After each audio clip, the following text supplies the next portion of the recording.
नमस्कार मित्रों, स्वागत है आपका एक और नए टेस्ट सीरीज में। दोस्तों, अभी तक आपने चैनल को सब्सक्राइब नहीं किया है तो चैनल को सब्सक्राइब कर दीजिए और प्लीज़ बेल आइकन को दबा दीजिए, क्योंकि जब भी नया वीडियो आएगा तो आपको नोटिफिकेशन मिलती जाएगी। तो अपने रीट की तैयारी में कोई बाधा नहीं आए, इस प्रकार रेगुलर वीडियो डालते रहेंगे हम और घरेलू रूप से अपन तैयारी करेंगे। चलिए, आज की टेस्ट सीरीज में पहला क्वेश्चन है साइकोलॉजी का।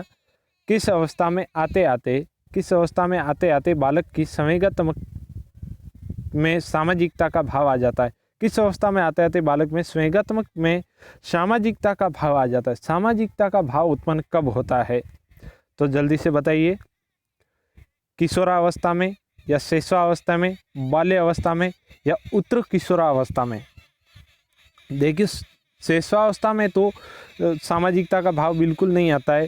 किशोरावस्था से पहले आ जाता है उत्तर किशोरावस्था। देखो, किशोरावस्था में भी आ जाता है तो उत्तर किशोरावस्था में तो हो गई, तो बाल्य अवस्था में सामाजिकता का भाव आ जाता है। इसका सही आंसर होगा बाल्य अवस्था।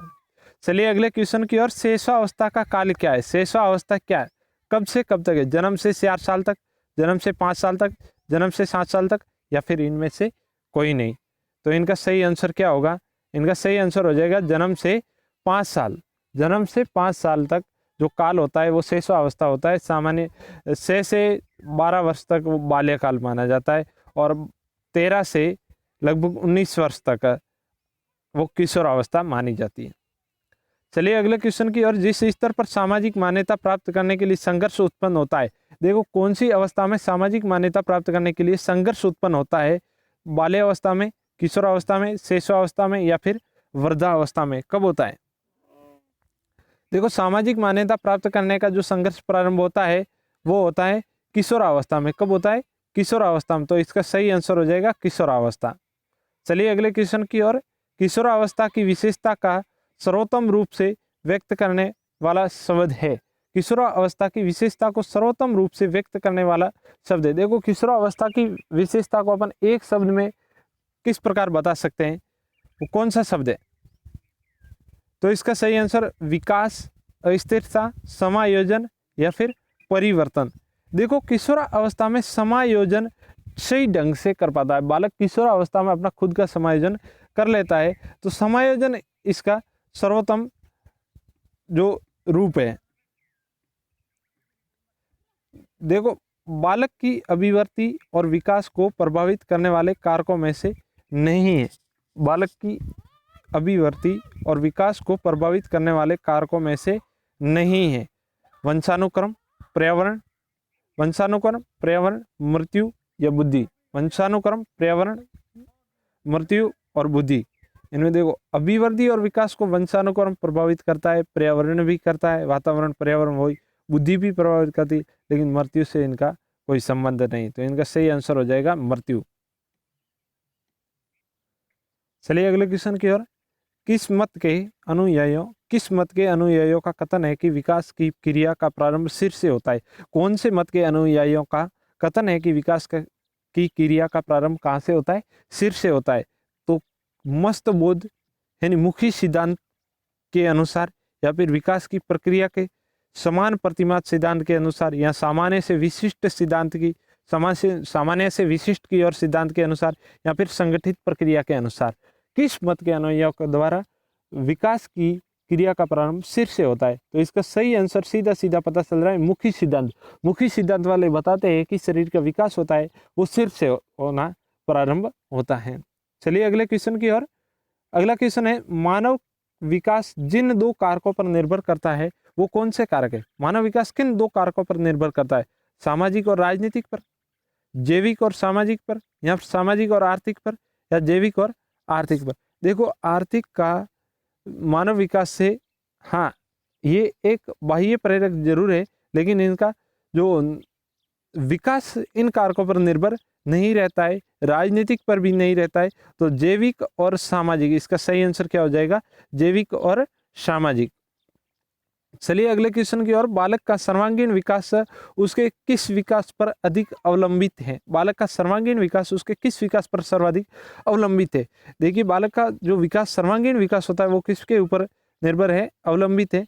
देखो गामक विकास के ऊपर या फिर समयगत विकास के ऊपर, मानसिक विकास के ऊपर या फिर शारीरिक विकास के ऊपर। तो बालक का जो सर्वांगीण विकास वो अवलंबित होता है वो गामक विकास के ऊपर अवलंबित होता है। तो इसका सही आंसर हो जाएगा गामक विकास।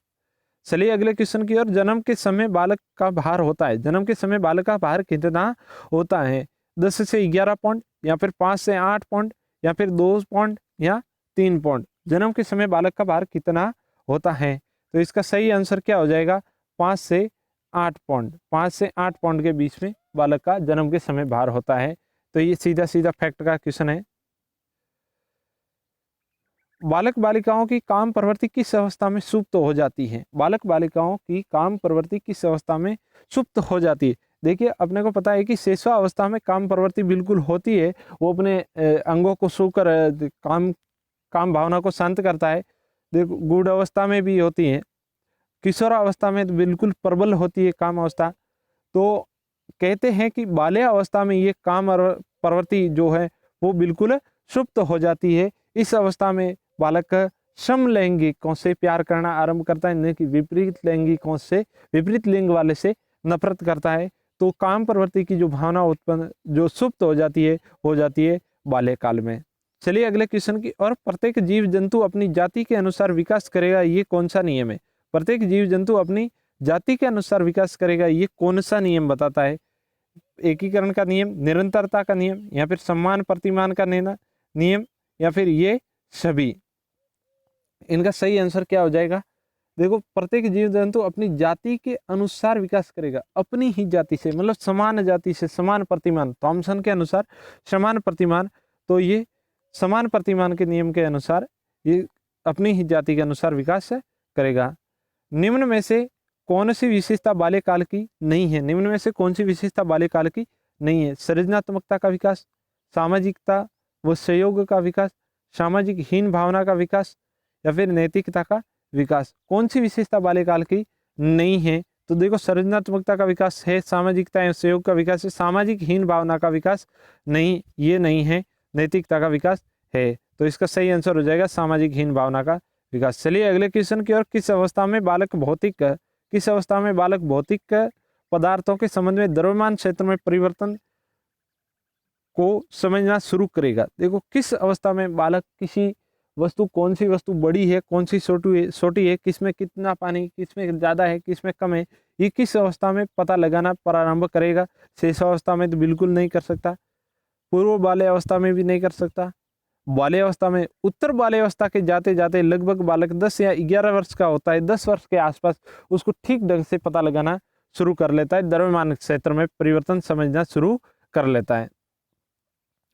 चलिए अगले क्वेश्चन की ओर। शेषावस्था में प्रेम की भावना किस पर आधारित होती है? शेषावस्था में प्रेम की भावना किस पर आधारित होती है? स्नेह पर, समायोजन पर या फिर अधिगम पर या काम प्रवृत्ति पर? किस पर आधारित होती है? शेषावस्था में प्रेम की भावना किस पर आधारित होती है? तो ये होती है काम प्रवृत्ति पर आधारित। किस पर आधारित होती है? काम प्रवृत्ति पर आधारित होती है। चलिए अगले क्वेश्चन की ओर। मानव विकास वंशानुक्रम में वातावरण का गुणनफल है, ये कथन किसने कहा?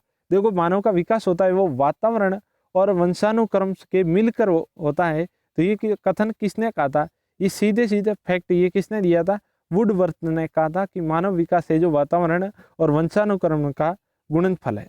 चलिए अगले क्वेश्चन की ओर। अध्यापक होने के नाते आप बालक में सृजनात्मकता को विकसित करने के लिए किस विधि को काम लेंगे? जैसे आप अध्यापक हो, अगर बालक में जो कहते हैं कि रचनात्मक या सृजनात्मकता जो विकसित करनी है तो आप कौन सी विधि काम में लोगे?